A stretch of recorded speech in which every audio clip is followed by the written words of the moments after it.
Welcome to the AirCon Vault. Here you can find recordings of the live streams from Airwindows Audio Conference. These are made free thanks to our sponsors.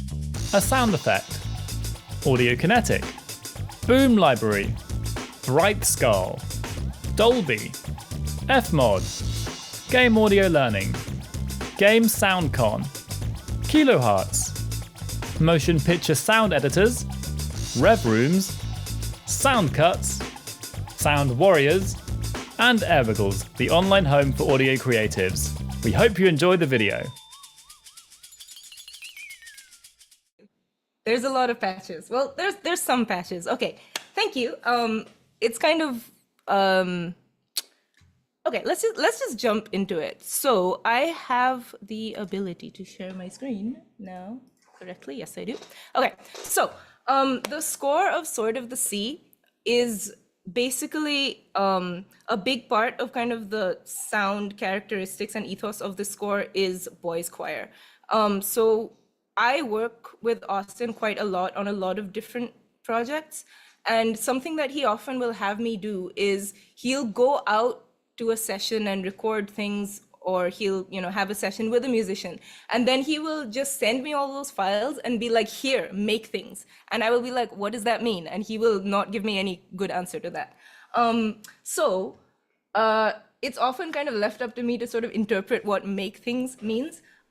So in this particular case, the sound of the score, a lot of it comes from like a recording that he did with.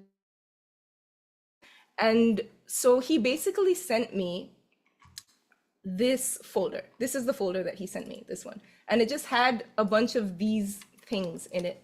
And he sent me the score as well, which I can show you. It's somewhere. Oh, it's here. So it's basically these like little 2 or 3 bar blocks of phrases that are in the language of the game. And the folder that he sent me, it just like, between 5 and 15 second blocks of just those phrases. And they sound like this.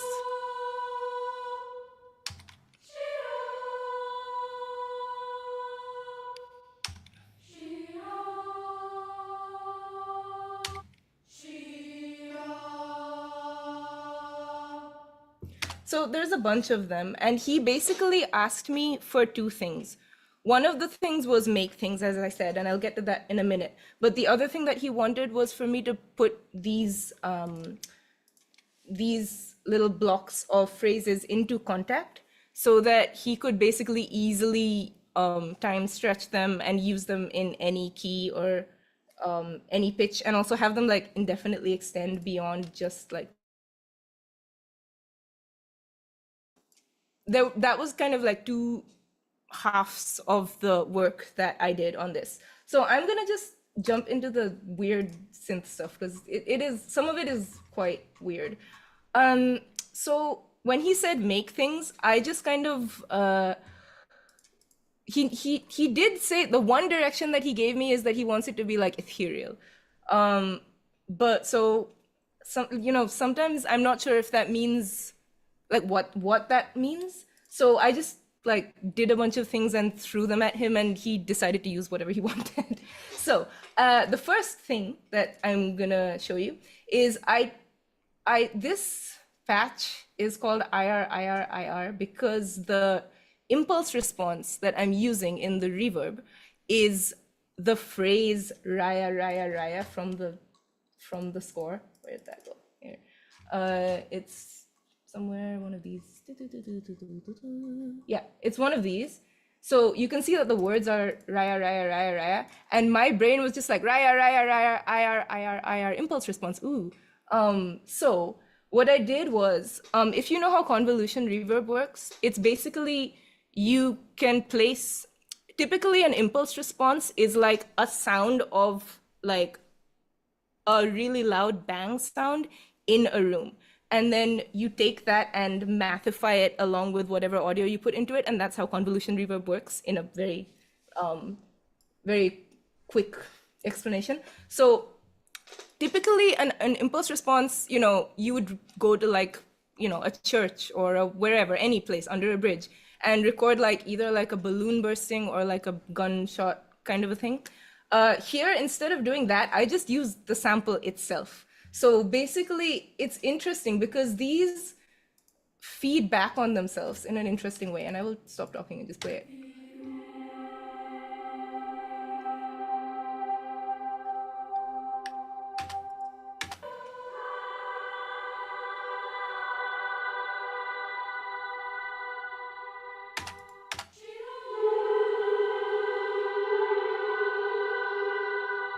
One of the reasons why I think this sounds so interesting is because if I just like go back and play the actual original sample that I used for the impulse response, which is this one.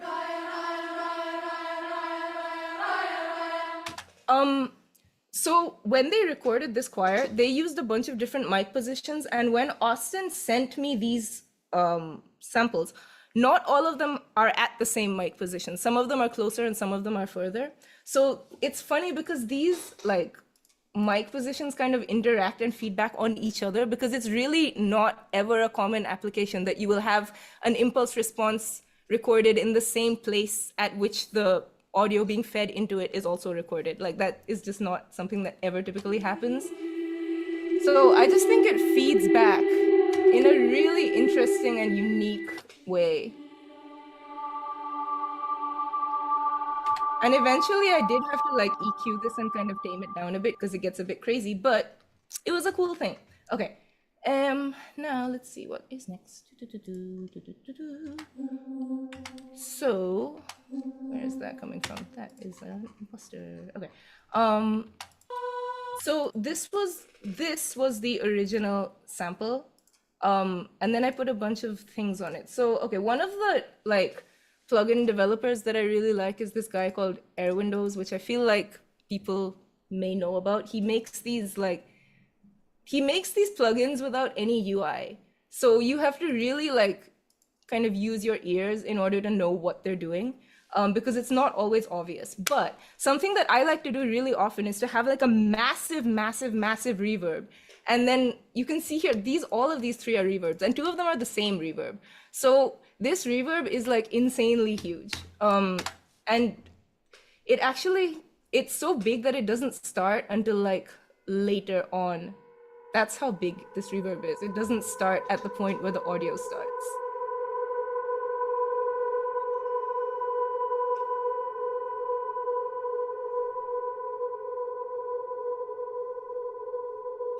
So it kind of continues like this for a really long time. So what I basically did was I routed this track into this track and printed that so that I wouldn't have to be dealing with this plugin like craziness the whole time. So what I gave him was eventually like an audio file that sounded like this. This has some more processing on it. Oh no, I think I just duplicated it and switched everything off. Yeah. So it's a very long file, but it kind of evolves throughout its length, which is really cool. And then I took that file and did more other processing on it. So I think here, okay, so here I put it into Vital. If you don't know Vital, it's like a free synthesizer, like a wavetable synthesizer, but it has this like sampler in it. And I think I just used that to add an LFO, if I'm not wrong. And that should be here, I think. Yeah, here it is. So I didn't need to go to all these lengths to like add an LFO because I don't think it's doing much else. But again, a lot of when I do this kind of stuff is just experimenting and seeing what happens. So I wasn't necessarily going into this thinking, oh, I need to put an LFO on this. I was just like, let's just put it in the Vital sampler and see what I can do. So there's that. There's this, which is something else. Oh, this is a really cool plugin. This is another free plugin. A lot of the things I use, by the way, are like free and open source. Like I'm very into like following like weird mad scientists on the internet who like develop weird plugins and give them away for free. So this is called Emergence, and it's like a granular synth thing. And I didn't want to go like overboard too much with it because at the end of the day, I knew that the end result of these is they're going to be used as synth pads. They're not meant to be like the focus, but they should be like kind of texturally deep and interesting. So this basically just has one LFO modulating this time parameter, but it just kind of adds a little bit of extra texture that was not otherwise there. Like if I switch it off, it sounds like this. And if I switch it back on, it just gets a bit more interesting. Again, a lot of this is just kind of like seeing something that happens, and not like I don't go into this with a lot of intention typically, but he likes it for some reason, and it clearly worked, so I shouldn't complain too much. Okay, let's see what's up with this one. Oh, this one has more emergence on it. Interesting. I think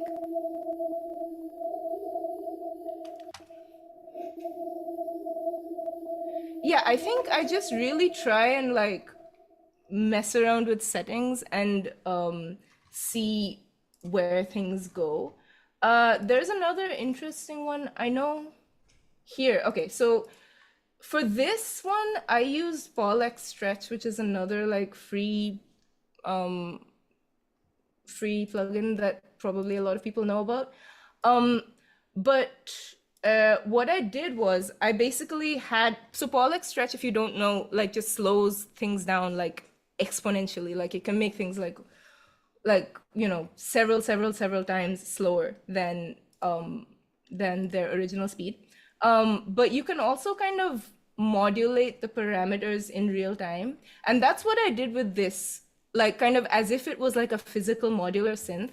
I was just letting it run and just like tweaking the settings as it played, which is why this is a very long file. As you can see, it just kind of modulates throughout the whole duration of it. And I don't really have time to play all of it, but it gets pretty different and cool. And I just did all of this by printing the output of whatever I was doing in PaulX, just like making adjustments and printing them on spot. I don't know, it's kind of cool and interesting. And let me see what else we got. Oh, this is another weird one that doesn't always play, and I need to be careful about that because it's got like conflicting reverbs on it that feedback and kill each other if I'm not careful. You can hear it. I think this is more of, okay, yeah. If you're into like weird plugins, you might know Freak Show Industries. Their stuff is really cool. But again, I'm just combining this with like these massive reverbs. These reverbs are so long that basically this just becomes like a sound of its own. Like this is almost completely removed from what the original sound was, but it's cool. So yeah. Okay, you can go away now. Sometimes these, like when I use like lots and lots of like plugins on top of plugins on top of plugins like this, like I lose track of what's happening. And also this session, I did all this work in 2023 on an older template that doesn't quite make sense to me anymore. So let me see, what is going on here?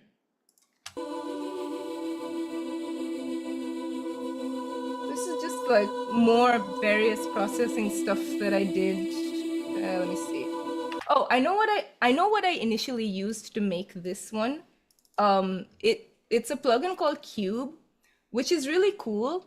But I personally got very annoyed with this plugin. And interesting like side story, the first day that I ever worked with Austin, the first thing ever in life that he gave me to do was figure out this plugin because he wanted to use it on a project. And their presets are really cool, their advertising is really cool, but they don't have a lot of like customizable flexibility. So I basically, on my first day, I broke this plugin like in the first day.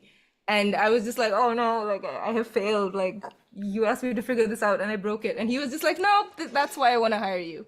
I was like, okay, interesting. But I think it lost the sample or something, or it doesn't play unless it doesn't play anything unless the correct drive is plugged in. But it's basically a plugin where you can place like different sounds onto 8 corners of a cube and then like map a path between them in various like ways that allows you to sort of like blend and go between them in interesting rhythmic ways. And it's cool, but it just always annoys me on a technical level. So anyway, I use that to do this. And I have the prints, I just don't have the like original sample because it's somewhere in the depths.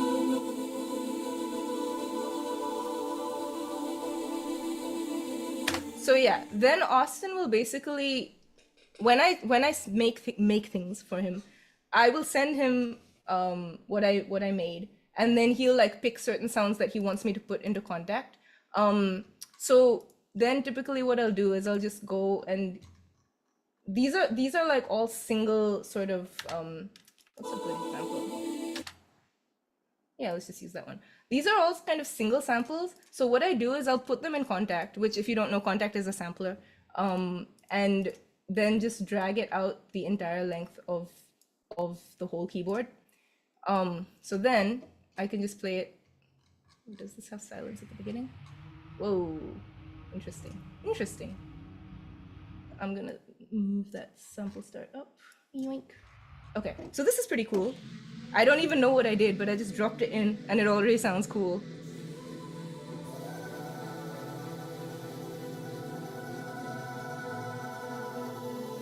So when I said that these were synth patches, that was kind of a misdirect because none of the synths used here are actually synths. They're all like sounds made from these original recordings that Austin gave me.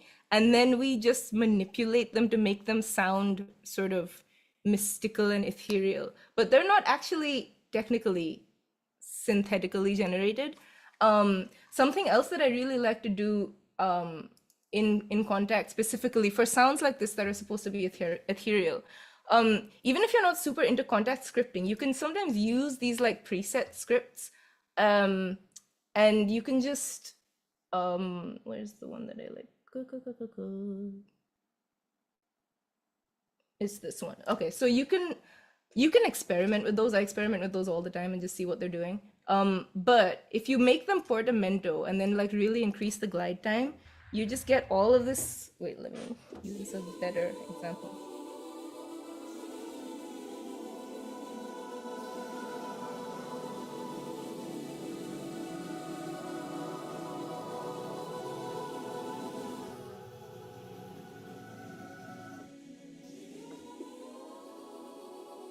It's just cool, and he definitely wanted some sort of bendiness in this score, so that was something that I just built a bunch of those out of the synth patches that I just made and sent them to him, and he used a bunch of them, and it was really cool to hear that soundtrack and be like, I know exactly the like glide time that I had to set for that particular note in that particular track. It was very interesting.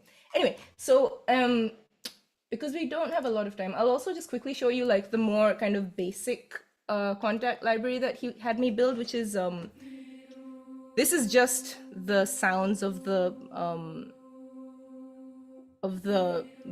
initial samples, but you can pitch them up and down with. So okay, so the way that this works, I shouldn't do that so fast. The way that this works is that the green keys are like the samples themselves over here, and then these orange keys are like pitch shift keys. So if you play C, then it plays back at its original pitch. And then if you play C sharp, it's like +1, D is +2, etc. And it works downwards as well.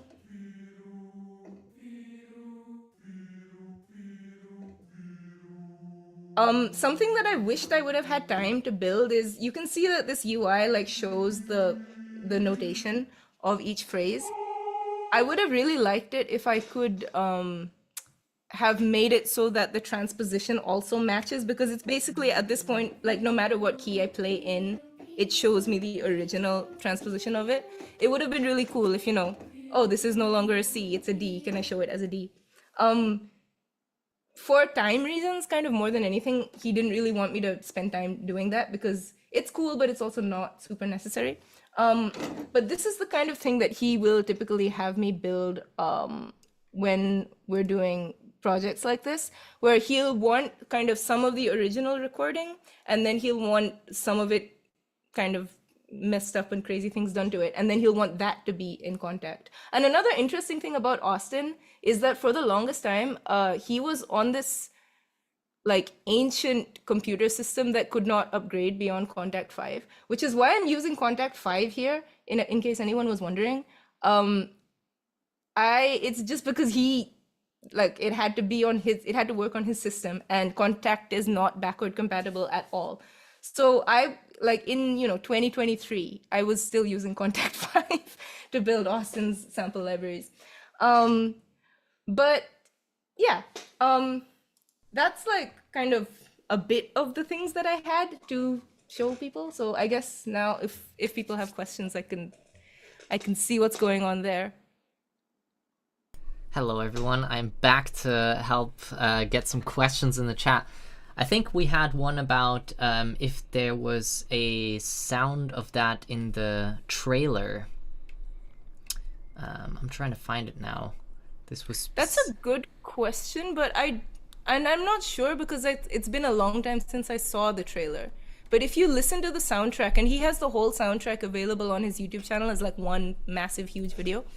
And if you obviously listen to the whole thing because it's cool. But if you just kind of skim through it, whenever you hear like weird choir anything, which is quite a lot of the time, all of that is this, like stuff that I built for him.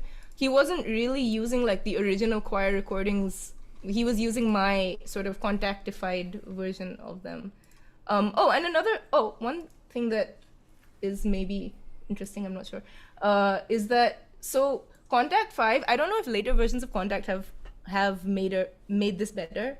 Maybe they have. But Kontakt has this thing where you can loop samples, obviously, so that, and you can loop them with Crossfade so that they don't have a cut sound in the middle.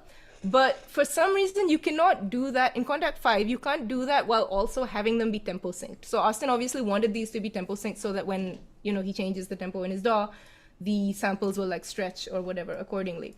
So he kind of, you can't do that for some reason. You can't have a crossfade and also the tempo stretch function at the same time for some reason in Kontakt 5. So instead what I did was like just made a really long export. Like if I don't like that transposition. If I play through this, like you can see this playhead in Kontakt, right? It just kind of, it's gonna go on for like 30 seconds or something because I couldn't be bothered to figure out the crossfade thing. So instead I just made like a massive long export in Reaper. Like I just like copy pasted it like several times until it was like 30 seconds long. And I was like, he's not gonna use longer than 30 seconds, so I'm probably safe. And that's how that infinite extension works. It's not actually infinite. And like, if I really had the time to play through this entire thing, it would hard cut out at the end. But yeah, Austin never complained about it, which means he never hit 30 seconds on these samples. So yeah.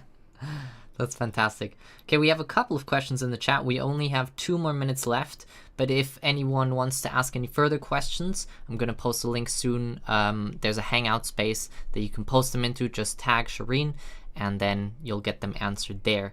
There's one which is, can you share some crazy audio scientists you follow who do weird plugins and things? So I did mention Airwindows earlier. He's like a gem. I love a lot of the things that he does.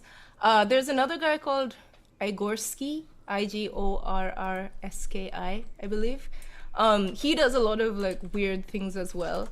I did highlight Freak Show Audio earlier. They are really, really cool. They're not free, but they have like a pay what you can system. And I would say if you can support them, please support them because they're really cool.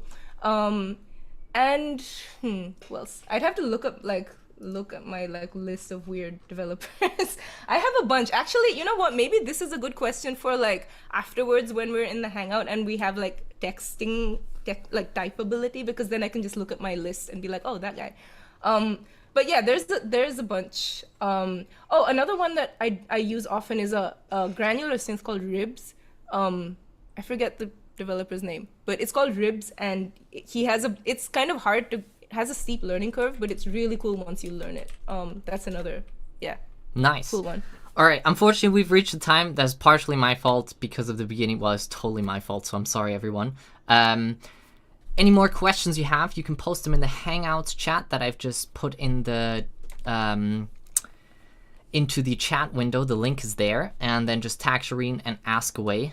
She'll be happy to help. And now we've got a talk on game music project organization back on Airwiggles. Again, link is in the chat. So thank you so much, Shireen. This was a really cool talk. Love to see all the Kontakt and Vital patches and everything. Really interesting. And PaulXStretch is great. So yeah, thank you everyone for joining, and we will see you back for the next talk on Airwiggles, which is happening now. Thank you so much, Hey. and see you over there. Thank you, everyone. This was really fun.